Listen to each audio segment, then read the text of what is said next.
Practices with the four elements. A magician who endeavors to specialize in the application of the four elements is given many more possibilities. In order to accomplish this, the magician must, through repeated practice, condense, that is materialize, the element he is working with to such a degree that the elemental power becomes direct physical power or energy. For example, once he has perfected this, the magician can, by condensing the earth element in his body, attain an invulnerability that equals the experiments of the Hindu fakirs. He can pierce pointed objects through his muscles without feeling the slightest pain or losing one drop of blood, and it will not even leave a scar. The fakirs achieve the ability to lie on beds of nails to a certain degree through autosuggestion, but the magician can achieve the same effect considerably faster through the earth element.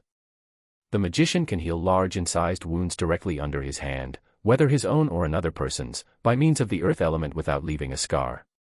A gaping wound of several inches, which under normal circumstances would require stitches, can be healed by the magician in a few minutes. The magician also has the ability, by condensing the earth element outside of his person, to condense any thought, any concept, any being, whether departed or not personified, to such an extent that it becomes visible even to the eyes of the uninitiated, and can even be photographed.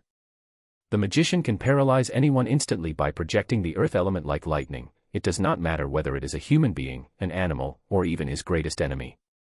There are of course many other possibilities, many other applications which can be accomplished through the earth element, but for the time being this guideline should suffice. If the magician projects and intensely condenses the water element into himself, he is able to withstand the greatest heat without suffering harm, such as being burned or affected by the heat. Should he project the water element into his hands, he will be able without hesitation to hold red-hot coals or steel in his hands without being burned. Under these conditions a magician could be standing in the middle of a burning stake and his physical body would not suffer the slightest harm. There are accounts of occurrences like this in the Bible, such as the young man who remained unharmed while in a burning oven. John, who was Christ's favorite apostle, was thrown into a kettle of boiling oil and suffered no harm. It should now be clear to the magician that these occurrences of the past are not mere legends, but that they actually happened, and that these apparent miracles can be accomplished by being in control of the elements.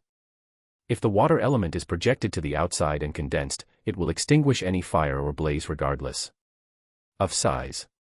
The air element offers just as many possibilities, experiments that border on miracles, and they can be achieved in the same or similar manner as aforementioned. The magician is in the position to withstand the greatest cold through the accumulation of the fire element within himself. Tibetan lamas, by condensing the fire element, are able to produce such tremendous heat within themselves that, even in the coldest temperatures, wet towels placed on their bodies will dry within a very short span of time. In Tibet this practice is known as tummo. The magician has the ability, by projecting the fire element to the outside, to ignite any burnable substance with ease. Descriptions of events similar to this can be found in the Bible, where stakes that were saturated with water were ignited through the fire element.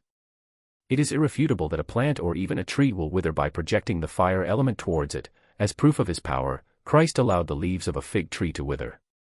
He accomplished this feat by taking the same law into consideration, though with one difference: he carried out the projection by employing a magic word. In other words, he made use of the Kabbalah, which compelled the fire element to indirectly execute his command. Many more magical effects can be released or accomplished through the elements. On the basis of the universal laws in regards to the elements, every experienced magician has the capabilities of finding and properly executing these types of experiments.